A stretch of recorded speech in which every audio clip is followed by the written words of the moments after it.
Okay, I'm ready when you are. All right, Madam Vice Mayor, we will call to order the joint special meeting of the Reno City Council and the Redevelopment Agency Board. It should be noted, Madam Vice Mayor, that we will actually have 2 full meetings today, as we do need to call redevelopment to order after we've gone through the presentation. So I will keep us on track with that. And the first item on your agenda is the Pledge of Allegiance. As noted, Councilmember Breckus has a flag available. Thank you. Councilwoman Breckus, do you want to go ahead, or can we ask Councilwoman Dewar, because you have a flag, if she'll lead us in the pledge? Sure, I'll just hold it. Okay, thank you. Okay, if everyone will join me, I pledge allegiance to the flag of the United States of America and to the republic for which it stands, one nation, under God, indivisible, with liberty and justice for all. Thank you. Thank you so much. Madam Vice Mayor, yeah, first item today is roll call for the Reno City Council. Breckus? Present. Dewar? Here. Thank you. Delgado? Here. Thank you. Weber? Here? Jordan? Here. Reese? Here. And Shivi is absent at this time. Madam Vice Mayor, you do have a quorum of the Reno City Council. Thank you. Okay, then we'll move on to public comment. The next item of our agenda is public comment. This item is reserved for general public comment received in our office before 4 p.m. yesterday. That is not specific to an agenda item. We received public comment from Jessica Rose regarding Cyan Dog Park, Gary Cecil regarding the Neon Line District, and Rhonda LaFontaine on behalf of Stars Vocal Ensemble. Additionally, we do have 3 voicemails that we will listen to at this time.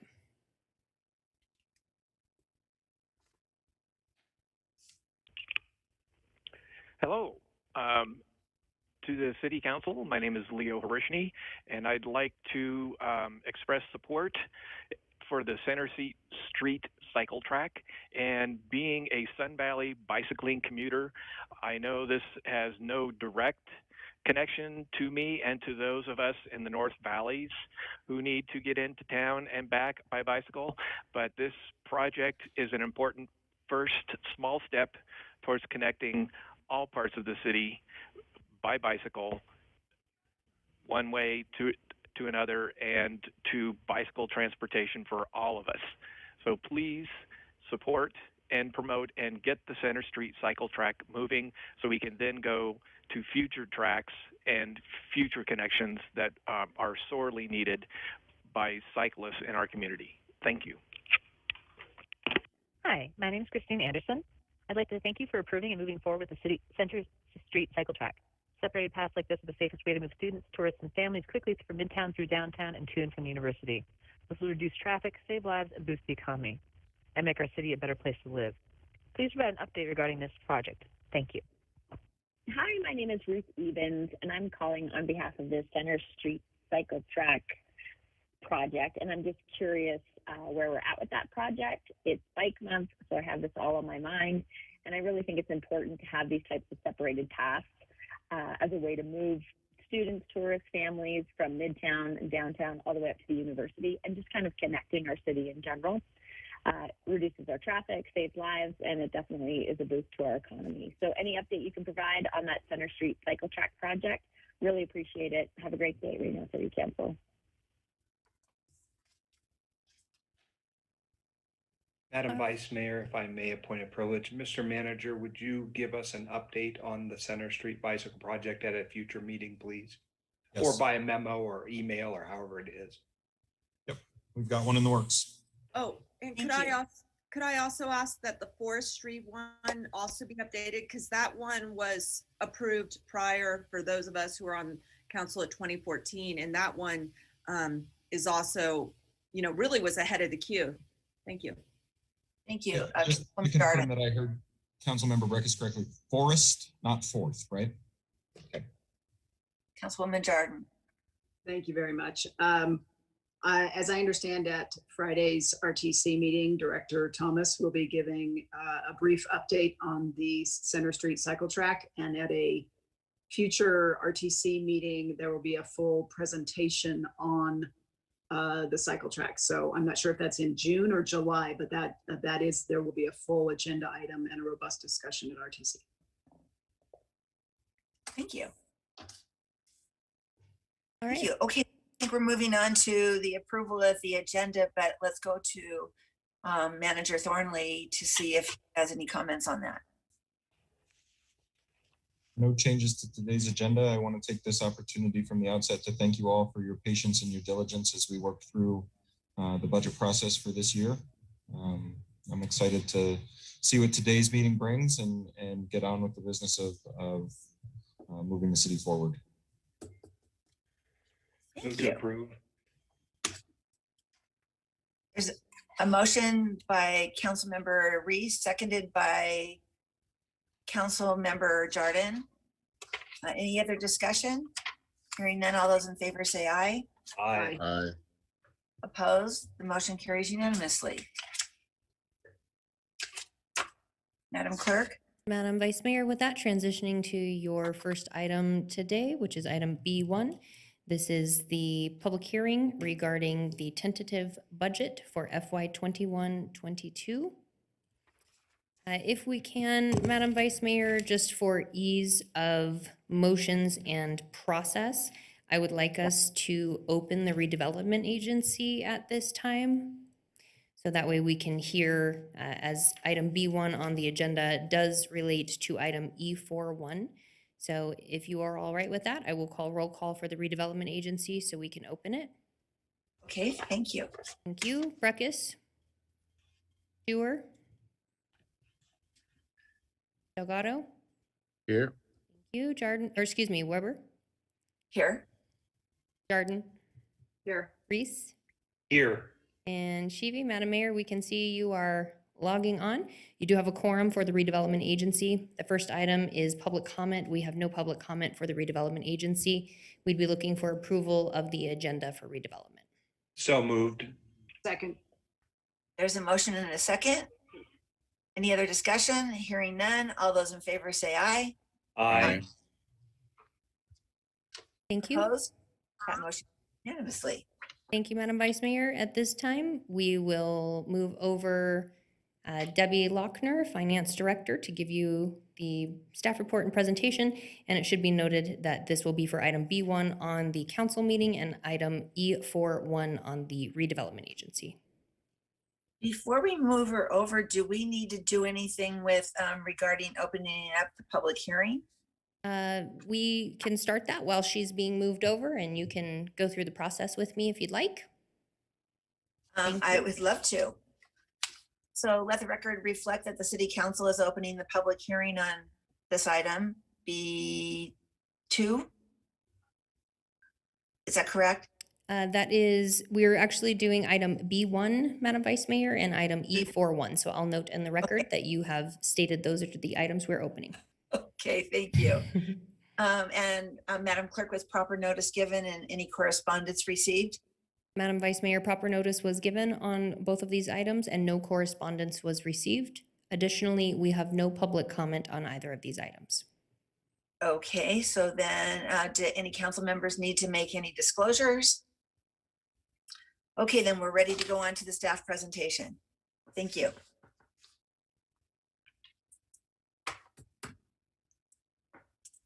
And I guess I probably need to ask the rest of the questions, right? We're moving Debbie over. Yep, Debbie has been moved over. I think we've got the rest of your questions should be good, and we'll transition to her for her presentation. Thank you. All right. Good morning, Vice Mayor. Mayor, I saw her briefly, so hi. Debbie Lochner, for the record, Finance Director. I do have a presentation to go through. Today is the public hearing for adoption of our 21-22 fiscal year budget. So why don't I just go ahead and start? As always, if you have questions, feel free to interrupt me. I can't see you very well when I'm presenting. So I'll share this. So what we have, as I said, is the public hearing for adopting our fiscal year 2021-22 budget. Again, we always start these budget presentations with a reminder of the council's overarching goals. These are the categories of goals. You know, the one near and dear to my heart, of course, is fiscal sustainability up there at the top in green. Overall, the entire city budget equates to $753 million, and this is how it's broken up amongst the funds. Again, our general fund being the largest, with a budget of $264.5 million. What we have in this budget is we've built off of our actual what we think we are going to get through the end of this fiscal year. And we have increased those for property tax and C-tax. Property tax we increased by 5.5%, and the consolidated tax we increased by 4.5%. And that is consistent with our neighboring agencies and the regional economy and what has been put out by the county and the state. We also have increased for our services that we contract for. There are in those contracts, oftentimes there are increased costs for multi-year contracts, so we've included that. We have fully funded our annual contribution to the OPEB Trust, and we've increased our annual funding to Workers' Compensation Fund, the Risk Fund, and the Fleet Fund. We've also restored our funding to special events to reimburse the departments for the overtime expenditures that they incur as special events are happening. And we have increased the general fund budgeted reserve level from a budgeted 12% in 2020, current fiscal year 2021. We had it at 12%, so we've increased it to 13%.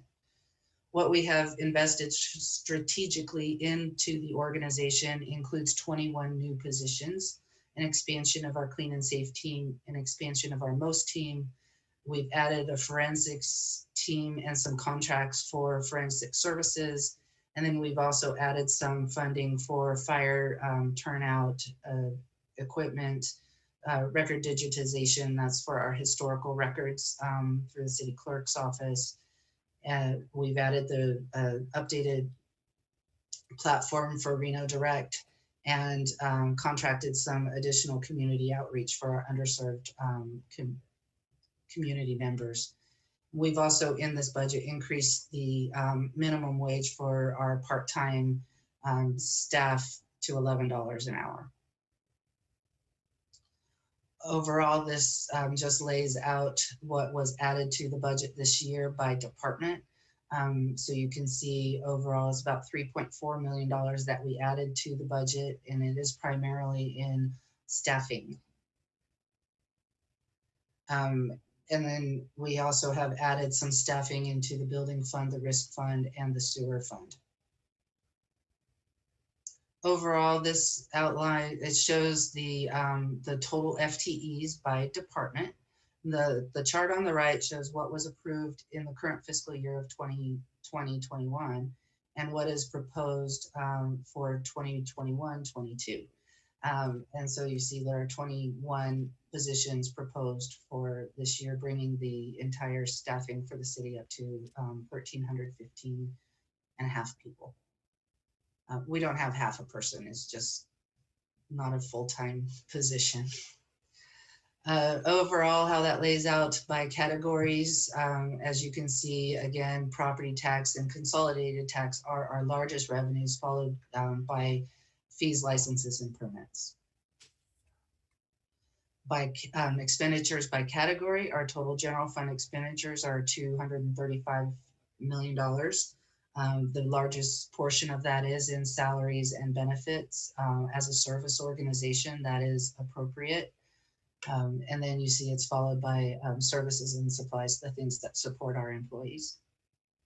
When you look by function, you can see our largest function in the general fund is public safety. You see Public Works looks really small, but Public Works does have other funding sources, and the general fund being their smallest funding source. So when you're looking at the general fund, you're looking at public safety that really doesn't have other sources to support them, as well as general government that doesn't have other sources to support them. So we really are funded with those tax revenues. Overall, the revenues equate to $264.5 million, kind of laid out here. And as I said before, property tax is one of our largest revenue sources. And then you see the fees and licenses and permits. Intergovernmental revenue is fairly large. This is where we have been receiving our grants to help us manage through the pandemic. So you see fiscal year 20 and fiscal year 21 had large amounts. We also show fiscal year 22. We do have some grants already in place. This generally runs around $75 to $80 million. So we are expecting more grants. So you'll see that when those grants come through as an augmentation. So overall, this just kind of shows the expenditure summary, and you see that we have expenditures of $235.2 million, is a little bit less than, or a little bit more than the revenue I showed you. But we do have some savings from fiscal year 21 that will be used to cover the shortfall. We see highlighted in green the transfer to the Event Center debt fund. In looking at the guidance we've received from the new ARPA grant, it looks like we are not going to be able to replace revenue that is associated with paying debt. So we're anticipating that we will need $2 million to cover the Event Center debt this coming year. So as I said before, there is a structural deficit. Our revenues are less than our expenditures by about $2.8 million. And we will be using some savings from the current fiscal year to cover that deficit. This is just the budget by department. So we show the salaries, the benefits, services, and supplies, and any capital expenditures that are associated with the department. So overall, this shows the almost $204 million. The balance of the budget is in the non-departmental area, which is really expenditures that cannot be allocated specifically to a department program, or that may get allocated out through a cost allocation program, such as utilities. So we pay for citywide utilities in non-departmental, but then we can cost allocate that out to the departments at a future date to really understand what those costs are. So in the non-departmental, that's where we hold the city manager contingency. We hold our intergovernmental revenue. That's revenue that comes from other governments. We also we hold our citywide severance in here, our retired employee insurance, OPEB. And this is also where we pay for our RSCVA, the amount we pay the RSCVA. In debt service, this is the body cameras, which the E911 board is reimbursing us for. So we budget both the revenue and the expenditure. And then we have transfers out. Transfers out are primarily transfers from the general fund to other funds, primarily debt service and capital. And then we have a little bit of transfer that goes to the Community Assistance Center. So overall, we look at the city's fund balance. The unassigned fund balance is really the amount of money that is spendable because it's not designated for anything in particular. But we also are hoping to grow that up to be a more reasonable amount. You look at fiscal year 2011, for example, and where our unassigned fund balance was 2%. That's not even a week of operating for the city. So overall, we want to build that reserve up to the council's priorities. When we look at the guiding principles, and we want to be somewhere between the minimum allowed by law, but we want to get up to maybe 25% to be a little bit more able to react to things as opposed to being reactive. We can start to be a little bit more proactive. So we, yes. I'm sorry, Debbie, on that last one, Yes. just, I want to make sure I understand, and I might have asked this before, that light blue unassigned fund balance. I wasn't sure if the 14% covers both the dark blue and the light blue. The percent is just the dark blue. The light blue, so you see it's really large in fiscal year 20. Right. If you recall, last year we came to council, we knew that we suspected we might have some budget issues, so we had the council commit $7 million to defray cuts. In addition, we had the council commit the first half of the CARES government assistance that we received, because we had to book it back to that year. So that's why that light blue line is really large. And then we reappropriated the $7 million. Well, all of it we reappropriated in fiscal year 21, because that is really when we spent the money. So what you're saying is, when you say assigned, you mean it was budgeted, but it was put into this category of fund balance. And it was Yes. right? And it's interesting because all of the percentages, all of them relate to just the dark blue, is what you're saying. Just the dark blue, Okay. because the light blue, so you will see there's a light blue line every year. Right. At the end of the year, when we've started we have contracts and we've started the work, but we may not have finished Right. it. And so we roll that money You forward. roll it over. So there's a little bit of a light blue line every year. Okay. But in fiscal year 20, it is an outlier because we had those grants that came in at the end of the Right. year, as well as we wanted to make sure we could handle Okay. this. Yes. Thank you. Councilwoman Dewar, and please use your hand, but I didn't Oh, know I'm if sorry. through your hand up. And I know that Councilwoman Breckus would like to ask a question, but I didn't know if we were going to try to get through this and then come back and ask our questions.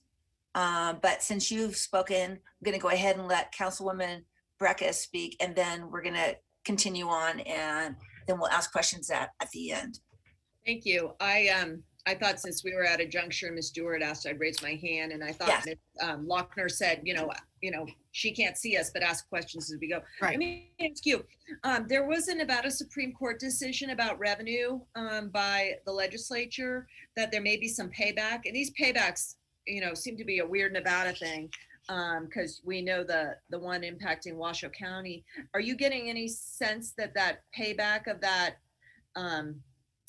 illegal or not lawful overturned tax raise is going to come down to local government revenues? So you're talking about the Incline Village lawsuit? No, there was the Supreme Court acted recently and said that a legislative tax hike in 2019 was unlawful, or 2017. It was the modified business tax. That I'm Okay. not aware of that. So Okay. I would have to look into that. Well, if it's not on your radar, that's good then, right? Right? Well, the city doesn't receive revenue from the modified business tax. Okay, That's I right. didn't know. BT doesn't leak down to us. Okay, we get some weird little flow downs. There's some car thing in the redevelopment agency. What was PD getting 320 of capital for? I don't recall that. Was that for That would be vehicle replacement. Oh, okay. I thought the vehicle replacement lived in its own fund. And It then, does, but we have to pay for it. So every department that has vehicles gets a budget for replacing those vehicles, and then it gets transferred over to fleet fund to actually do the work. well, why aren't other people getting, other departments shown with that? You also see fire has a capital component. The other departments, so there's a couple different capital components within both police and fire. Primarily with fleet, we charge a small amount based on the car, so it's collected over the use of the car. In the fire department, we have an apparatus replacement program, so that's specific. In addition, they get capital money for their light duty vehicles, as well as a lot of their personal protective equipment, such as SCBAs and turnouts. Okay, In the Okay. police department, there's other things that they use capital for. Oh, you got it? that's fine. I think, I'll just make a comment because this is, I think, the 9th budget I've done, maybe the 8th is, when we came on, we were right at 100 million, maybe under 100 million general is my recollection. Push. And now we're, what are we, 253? Was that 253, the first slide? 260, 270. 260, yeah. So, but also within that, we've had, you're our second finance director, and I think you've changed things around a bit on, how you calculate things, and it's good, and it's been a good process. What is and so I appreciate that, but even someone who's been on as long as I wants to understand it, it does raise questions. That 297,000 over to RSCBA, I don't recall that. What does that pass through over to? I'd have to look that one up. That's a small detail that I don't have in my head. Okay, I would like that information. And then, I'll just make an observation. I'm very disappointed that we can't, obviously, we can't use CARES Act money to pay debt, just like we can't pay CARES Act money or ARPA money to pay lawsuit settlements. But that $2 million to me coming out of general fund, to have to go back and pay debt service on the ballroom, the bowling, and the event center, which in my view are underperforming assets, and we're paying it out of general fund, just to me really highlights that this council needs to have an understanding on where we're going with those facilities that are also getting older and deteriorating and don't have funding sources for replacement. They are truly in competition with other budget areas of our general fund. And I don't think we've conceptualized it at that level and addressed it like that. And I'm very disappointed, because when I came on in the early years, we were paying general fund. I think now we're well up above 22 million maybe on debt service for those facilities out of the general fund in the years I've been here. And we don't have plans for them. And I'm very disturbed about that, but I know it's a long range budgetary discussion, but it comes up every budget cycle, more or less. And then it's not talked about the rest of the year. And it's been problematic for me. So I just, thank you for giving me the moment to share that observation. Madam Vice Mayor, point of order. Go ahead. Yeah, I just, we have a 35-page presentation, and it's very hard if you expect us to go all the way to the end to hold questions. So I would recommend that we just have questions at the end of each section from Ms. Lochner, so that we can ask the questions when we're talking about that topic. Because like, if I did not ask my questions on this slide that's showing right now, it would have impacted my understanding throughout the entire presentation. I get your point. Okay, then thanks. We'll go ahead and if we could just keep our questions to 3 minutes. Madam Vice Mayor, I have a question on this slide. Oh, I'm sorry. I do see your hand. Thank you. That's okay.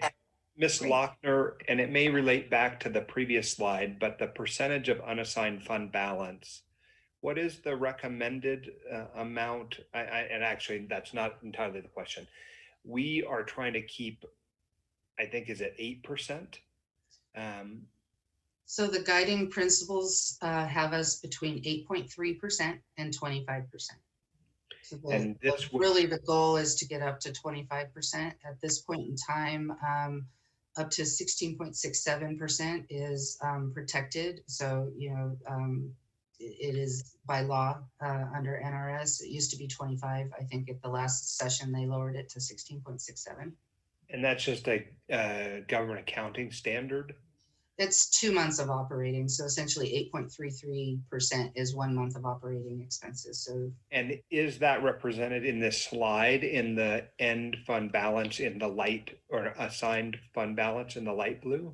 So no, in the assigned fund balance is fund balance that's assigned for specific purposes. So what you're looking at is the unassigned fund balance is what we are trying to get. That is really, that allows you the ability to react more quickly to things as they come up, the larger your reserves are. So by council's guiding principles is we don't want to get below that 8.33%, which is not the state minimum, but that is what we have. And we'd like to, have a cap of about 25%. So we want to be somewhere in there. So where are we heading next year? That's ultimately my question. So I've been working at budgeting a 1% increase every year since I've been here. So fiscal year 21, the budgeted unassigned fund balance was 12%. So this budget that we are presenting today is at 13%. Okay, and if for some reason we wanted to make it so we did not have a structural deficit, we could go to 9%, right? I mean, You could probably do it with 12%. okay, well, I guess for my part, I love your approach of adding the percent each year. But until we close that structural deficit, it just seems a strange thing for us to be planning for something, but also overspending that line item. So if you're comfortable with it, I suppose I can accept it. But at the end of the day, I personally would be more comfortable if we were stayed at the 12, but wiped out the structural deficit. Does my question make sense? It does. And again, I think as we have looked at where we are in the budget right now, we do have enough money that will be saved to fund the funding plan, the capital funding plan that council approved, as well as cover the structural deficit in the current budget. Okay, well, that's great news. Thank you. Yes. Thank you, Councilman Reese. Okay, are there any other questions? Hearing none, let's move on. All right. So in addition to the general fund, we spend the most time speaking about our general fund because it is the discretionary fund that the council can direct us to spend in certain ways. The special revenue funds are not necessarily, you can't just spend that money for anything. You collect a revenue for a specific purpose. So for the city, our special revenue funds, we have a HUD and state housing fund. We have the Community Assistance Center fund. We have our street fund, which is our largest special revenue fund. And then we have a performance deposit fund that is for particular projects. And you know, these other funds are very small: drainage, room tax, and the court funds and the drug forfeiture fund. Room tax, the council's room tax, the one that we talked about most, that one we will be able to replace the revenue for the lost revenue with the ARPA money because it's not related to debt service. So, but this overall, you know, we transfer money out of our room tax fund primarily for debt service. For capital outlay of our special revenue funds, we do have CDBG projects, which I do not believe have been set yet as to what those are going to be for the coming year. But for the street fund, we do our neighborhood street program would be our largest program within the street funds. And that is really is the funding source for neighborhood streets. A lot of our larger streets do have other funding sources, but the neighborhood streets do not. So that's another reason why we want to increase our capital outlay in the general fund, is to be able to handle the assets we have that do not have other funding sources. And then in our room tax fund, we have $50,000 budgeted for public art.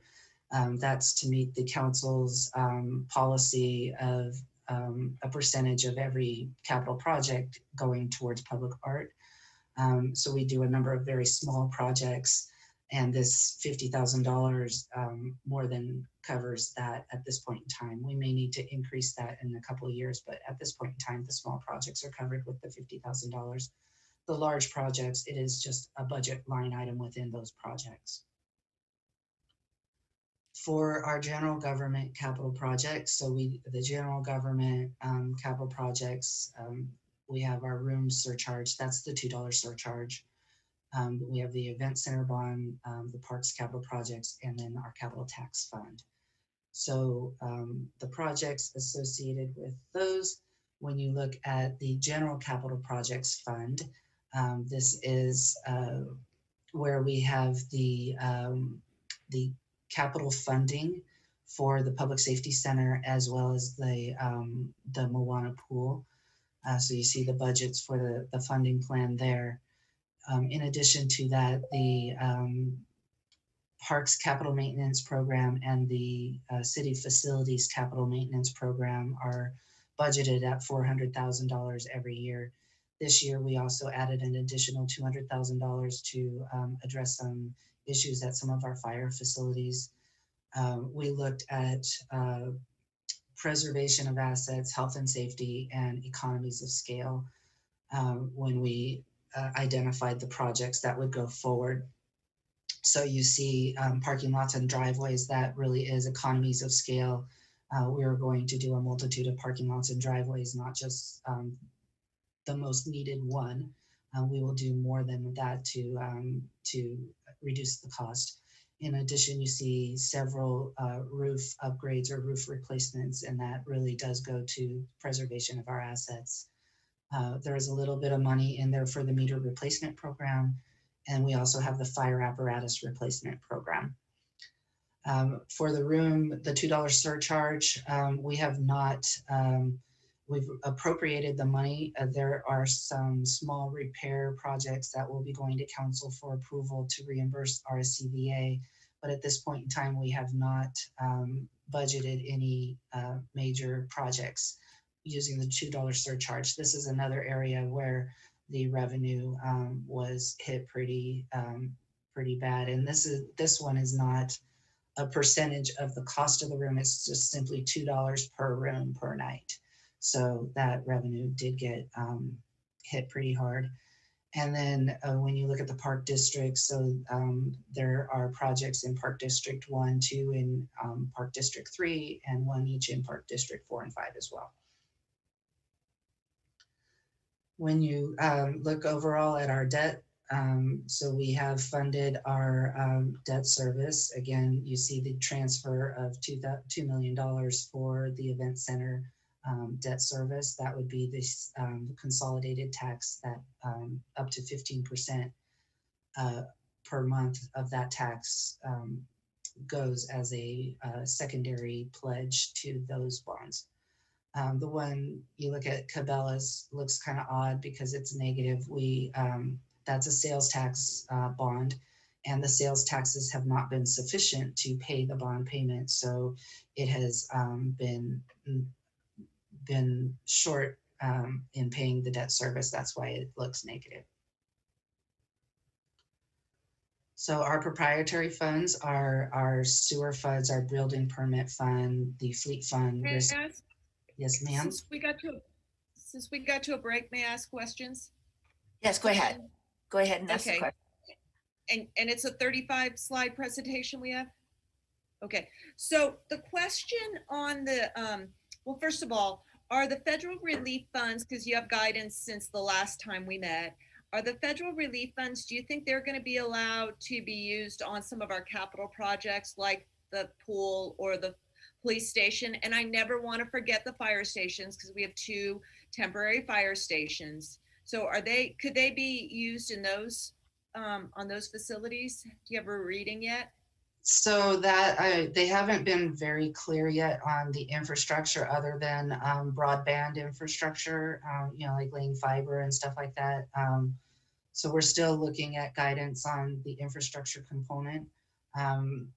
We've been more, as a finance department, more focused on that revenue replacement to see what we understand that.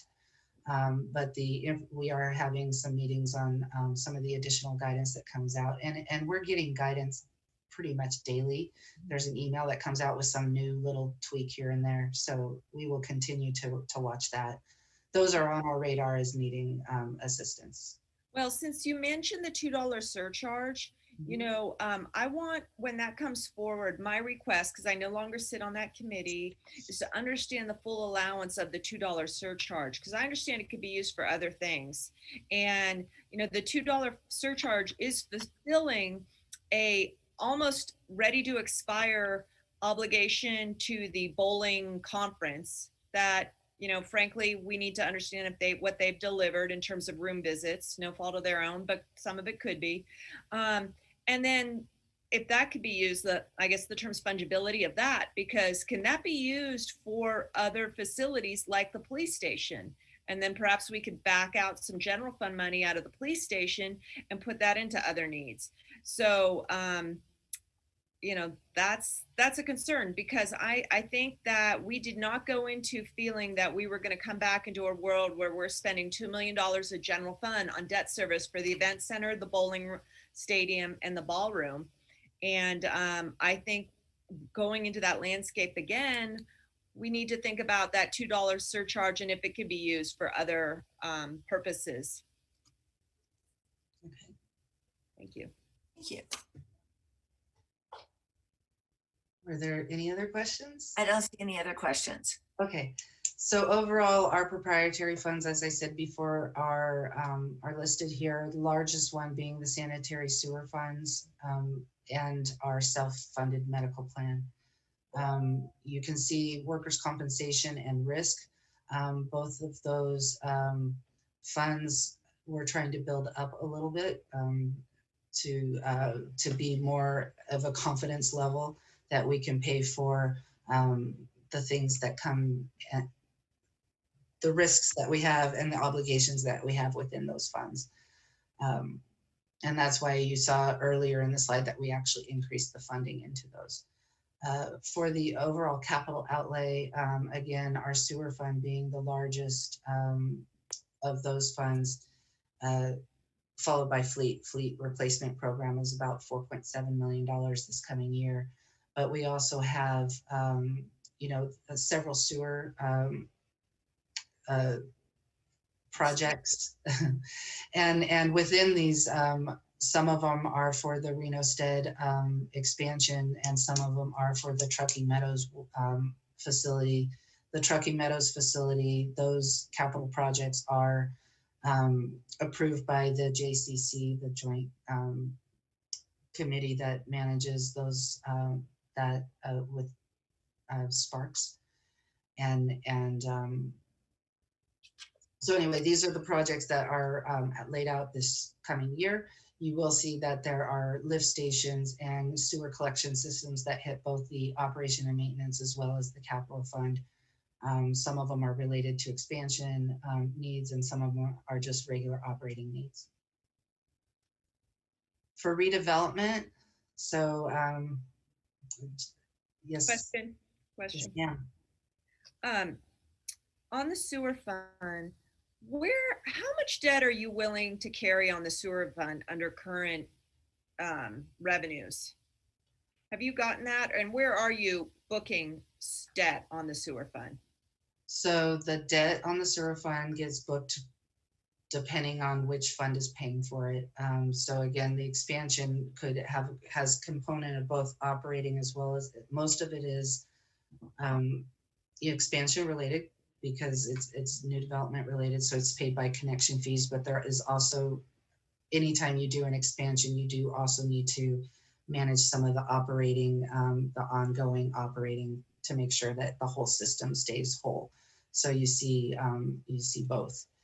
And as far as how much debt, I have not done that level of analysis, but keep in mind, we are paying off, in just a couple of weeks, we're paying off $18 million of debt in the sewer fund.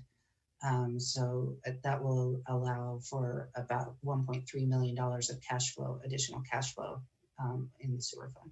Where is that? That's not reflected in sewer capital projects fund, is it? No. And it wasn't on the debt slide, was it? No, it will be paid off before the debt starts. Oh, okay. So before this budget starts, that debt will be paid off. You're not seeing any debt payment next FY out of the sewer fund? For the, we do have the state revolving loan fund.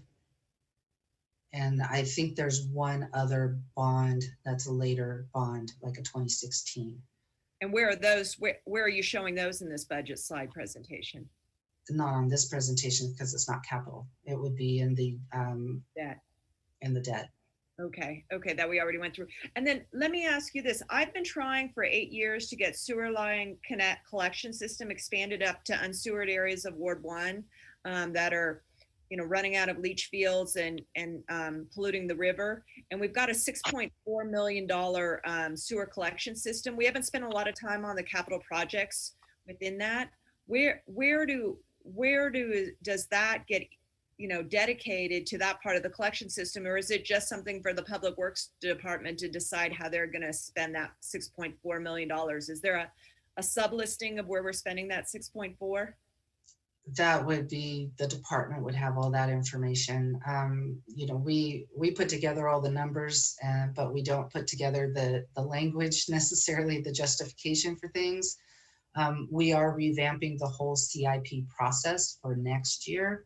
So I believe we will have, the finance department will have a lot more data available next year as we revamp the entire process and how it is put forward.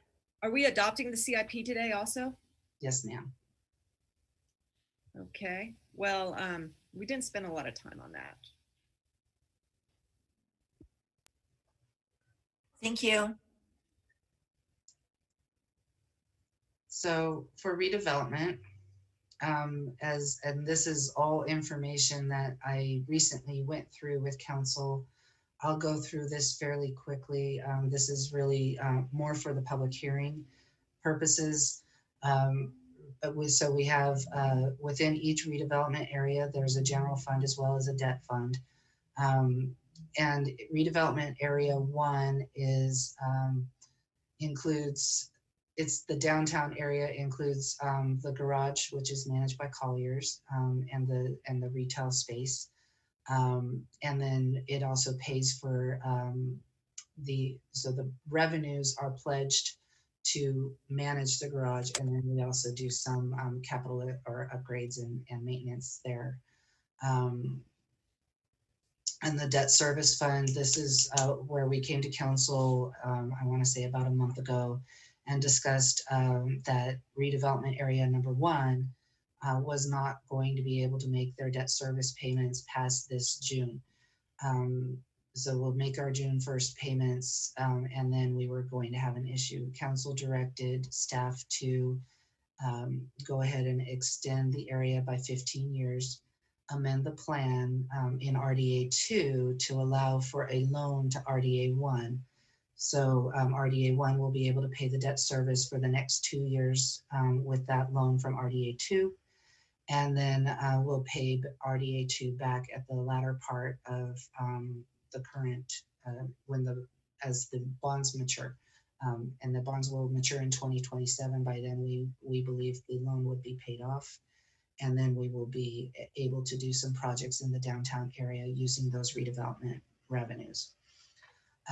So that is what was directed by council. So you will see what we have here is overall the financials, what we are proposing as far as budget. And like I said before, as you can see, there is not sufficient funds. We are operating at a deficit.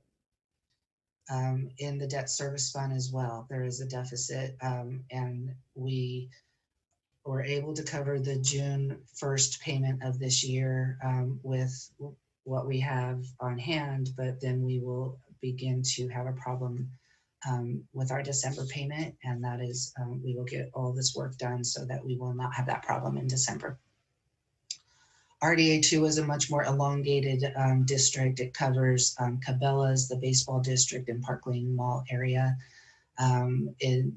Here, this RDA 2 has been paying the payment for baseball. And there is a very small bond for some improvements at Cabela's. So you see overall the general fund is doing pretty good at RDA 2 and has the ability to loan the money to RDA 1 so that we do not default on bonds. You see the debt service, like I said, a very, very small debt payment for Cabela's.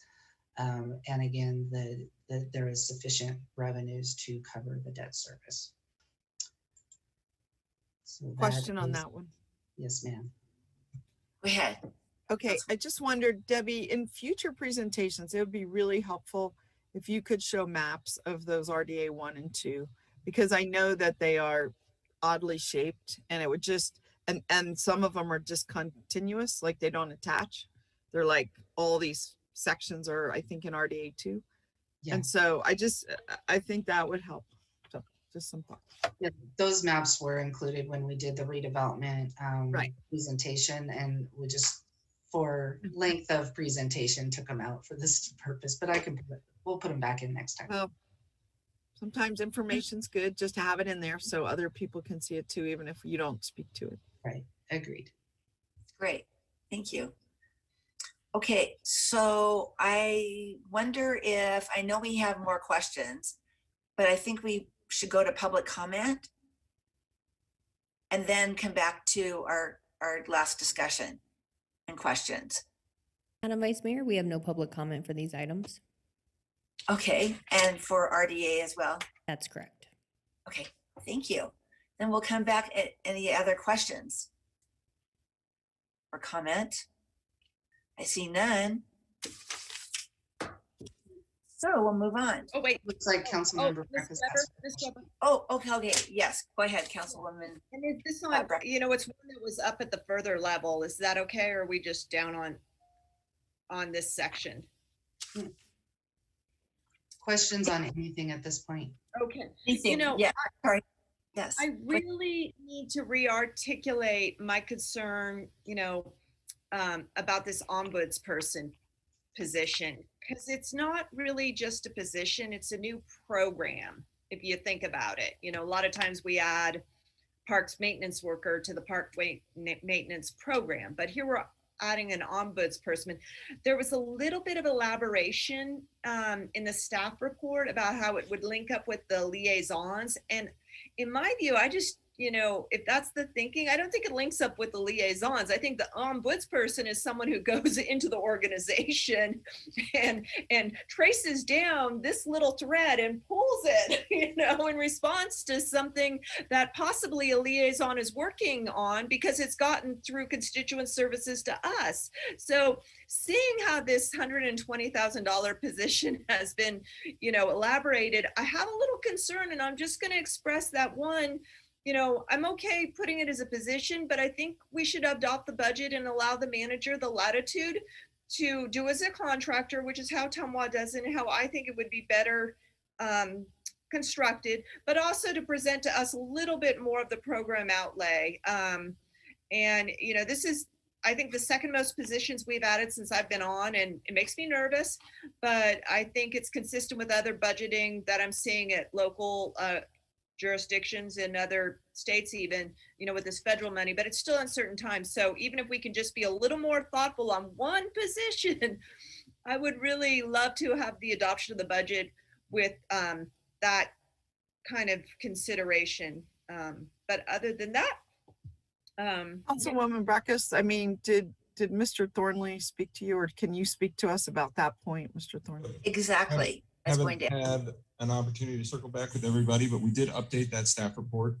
The liaison connection was an error in the first iteration of that staff report. So the summary has been updated to reflect sort of exactly what you just described in terms of an ombudsperson being able to chase those threads and run through the organization and make sure that we're getting information in as close to real time as we can to address public concerns that come up that perhaps you know, either don't cross the liaisons' desks or otherwise sort of perhaps outpace the scope of that program. So, I mean, the liaisons have nothing to do with The ombudsman. liaisons have nothing to do with the ombudsperson as of right now. well, I didn't see that update. So, and I haven't talked to him. So it must have just hit the inbox late last night. That update went out, yeah, just before close of business last night. Okay, so the other question is, you know, what's wrong with doing that as a contract? You seem to have a renewal of some community outreach contract that I don't really even know about. And you know, it's always a fine balance. What do you contract out? What do you go to position? But I don't know. I'd love to give you the latitude when you design the program, which sounds like it's still in flux, to do it as a contractor. Good Well, comment. I mean, I think more latitude as we design things is always appreciated. Councilmember Jordan. Thank you very much. And yeah, I saw the update, so I appreciate that. I know that was just an initial error that got corrected. So thank you, Mr. Manager, for correcting that and getting it to us. I think the ombuds person is a great position that will fulfill many of the communication and connectivity issues that we have within the city. And I actually think the idea of contracting it out is I'm a little uncertain about that, and I would leave that to our manager's decision and discretion and his authority and professionalism in making that decision. But it is so intricately involved with all of the departments, all of us, and all of management that to outsource it, I'm not sure that you would have that sort of internal connectivity and accessibility if it were outsourced. Maybe I could be convinced otherwise, but I just think the discretion is within our manager's authority to make that decision.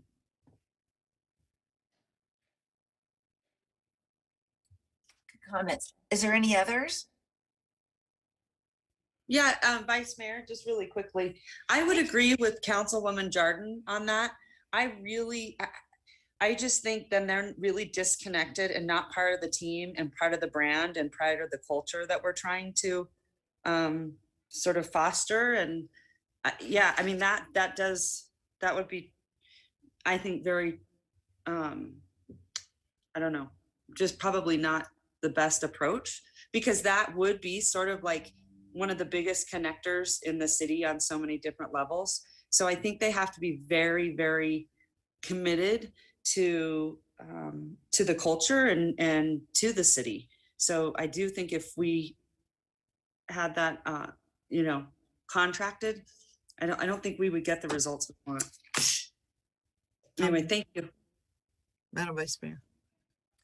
Yes, go ahead, Councilwoman Dorr. Yeah, I've supported this for a long time, and I do want to leave it to the manager's discretion, and we do it by contract at Tumwa, but it is a smaller organization. And it was my hope that this position would serve rather like the auditor as an independent function, reporting to the manager and making those cross-connecting threads, as several people have mentioned, and being able to know enough about our organization and the people here to be a good problem solver. And rather than just pushing things off or saying, I'll have to get back to you in about 5 weeks, or, that they will know people and they will know where to go to get answers. So that's my hope and dream for the position. Thank you. Mr. Manager, my thought is this something that you could bring back to us before you actually just kind of go back over it, so that we could add our thoughts and comments on, what you're going to actually, I know you've given us an outline, but, as we're funding this person, could we have a report back from you? I think it certainly makes sense to describe in a memorandum and offline what the program looks like and how we go about selecting the person who will ultimately fill that role. What I don't want to do is I don't want to bring the hiring decision back to council. No. Right. I agree. Thank you. Yeah. Woman Breckus. Yeah, I just think, I'm fine. I mean, obviously he has the authority to hire in the manner in which he decides to hire the positions in the charter. And I think we'll have to amend this, Steve, and put this position in the charter if it's not even in there as one of the, I don't know if anyone's looked at that, but, and maybe that's the time. But like I said, there was an ombuds person in the city in the 2000s to 2007-8 timeframe, and it was not, in my view, and I was at a different level, particularly well. It didn't work out, I think, and so maybe one of his policy people goes out and studies what it means to have an ombuds person in a municipal city government and how they do if they're in-house, and does a little white paper for him on that, because I think there's ways to do it and maybe ways not to do it, and understand if it really is a full-time job. And also, what's the rank of this position? Was it a senior management analyst level? Yes. That's maybe about right, but I think it was even higher level before. And so, if this is someone who's going to be, able to get a phone call and sit down with a director in, short order, it's going to be very interesting to see how it is designed and situated. I'll add one more thing if I may. Thank you. Go ahead, Councilwoman Dewar. Yeah, I've worked in a couple organizations that have had them, and I've seen them be very successful and I've seen them be very unsuccessful. And it seems very dependent on the hire. If you get a person that's really committed to doing that job, and working at it and putting their all into it, it can be very successful. And if you get a person that just is kind of cruising along, waiting for the action, so to speak, and doesn't really have a very well-defined role, then I've seen them not really add a lot of value to the organization. So I'm going to be really interested in who gets hired and what their skill set is and their personality, as well as, in terms of their experience, what they bring to the table. But I would think this, kind of like Councilman Breckes a little bit, I would think this would be your superstar customer service person. The one that, when you get on a phone call and they say, well, bring in the manager, and then the manager can't answer. And you say, could we elevate this? You need someone that has the ability, skill set to work across and not be at everyone's, beck and call and subject to all their calendars and so on. So just some things to think about when you're doing it. Thank you. Is there anything else? Any other questions, comments? Madam Clerk, where do we go? Madam Vice Mayor, if there are no further comments or questions, I will look to Debbie. I don't believe you have an additional presentation for RDA. So with that, I believe, would be looking for a motion on the budget that has been presented to you today. There will be multiple motions. We close public comment. We've already done that. Correct. Yes, we closed public comment. I don't have any public comment for Okay. the specific items today. So we would make two separate motions, or can we make one motion for both? You can make one motion for both as it relates to B1 and E41, and then we will need to make separate motions for the fee schedule, which is B2, and then E42 and E43. Okay. So do we have a motion for B1 and E41? Move to I'll make approve a staff motion. recommendations. Second. There's a motion by Councilman Reese, seconded by Councilwoman Dewar. Any other discussion? Councilwoman Breckes. Yeah, I'm really happy to adopt this general budget. I think it was a good process. The most important thing for me in there was getting the $11 minimum wage, our minimum wage upgrade to our part-time temporaries. So to me, it was a very successful budget. It was a successful process. I still have outstanding questions on how the CIP is going to flesh out. I'm happy to hear that we're going to revisit that process. And I think that needs to be more of a public process and a participatory process. But so I look forward to that, but I do have questions and concerns about the sewer extension, the collection system. And then also with respect to the RDA, I just want to make note that I did not vote to give direction to extend the life of RDA 1. I don't support that. And while it's probably rolled up in the budget, as I can understand, I probably won't be supporting those items as they come forward. But there's other components of that redevelopment that I will support in terms of the two districts. So I just want to thank everyone for their great work on the budget, putting it together and all the presentations, and highlight the highlights for me and the ones that you might see concern for me as the budget year unfolds. Thank you. Thank you so much. I don't see any other hands raised. All those in favor say aye. Aye. Aye. Opposed? The motion carries unanimously. Great job. Mr. Delgado's not here, is he? He's here. Is he? I'm sorry, I didn't see him. So we have a 7-1 vote, okay, or 7-0 vote, okay. Yes. All right, Madam Vice Mayor, with that, going to item B2, this is the adoption of the fee schedule. Okay, so is there a motion on that? Could I have a question on the fee schedule?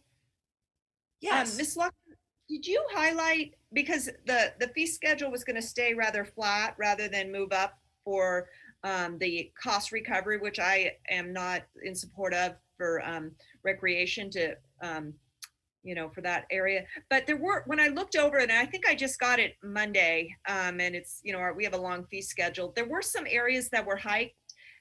What were the areas that were hiked? I'll say, for example, I think renting like the Snowflake Pavilion or something else. There were some hikes in the Parks and Rec fee schedule. So the fee schedule that we presented back in, I believe it was March, where we told the council, we raised most of the fees by CPI. Parks had a 5-year program for raising their fees. We did not increase fees beyond that, even though we raised the minimum wage. We just absorbed that within the general fund. So all the fees as were presented was holding building fees, actually decreasing the building fees. But that's a complex math problem. But we've decreased the building fees, added the new valuation table, but decreased the overall fees. And then we've just done year 2 of the parks fee increase program. That was included in what we brought forward in March. So nothing changed from that, except for we increased the wages for those employees, but we did not change the fee schedule. Okay. Well, with that, I will support this. I still have areas of concern on the fee schedule related to parks and the building enterprise ones, but thank you. Was that a motion, Madam Councilwoman Breckus? Sure. Second. There's a motion and a second. Is there any other discussion? Hearing none, all those in favor say aye. Aye. Aye. Opposed? The motion carries unanimously. All right, Madam Vice Mayor, with that, we will be looking for motions for the resolution adopting the budget for RDA 1 and RDA 2. These are items E42 and E43. So moved. Second. Is there a second? There's a motion by Councilman Reese, seconded by Councilwoman Dorr. Any other discussion? Councilwoman Breckus. I'm ready for the question. Okay. Oh, that was a motion. I mean, that was your vote. Yeah. All those in favor say aye. Aye. Aye. Aye. Opposed? The motion carries unanimously. All right, Thank you. Madam Vice Mayor, with that, we are in closing public comment for both council and redevelopment. It should be noted this item is reserved for comments received after 4 p.m. We do not have any public comment, so we will be looking for a motion to adjourn. So I'll moved. make. There's a Second. motion by Councilman Reese, seconded by who? Councilwoman Jarvin. Any other discussion? Hearing none, all those in favor say aye. Aye. Aye. We're adjourned. Thank you. Thank you.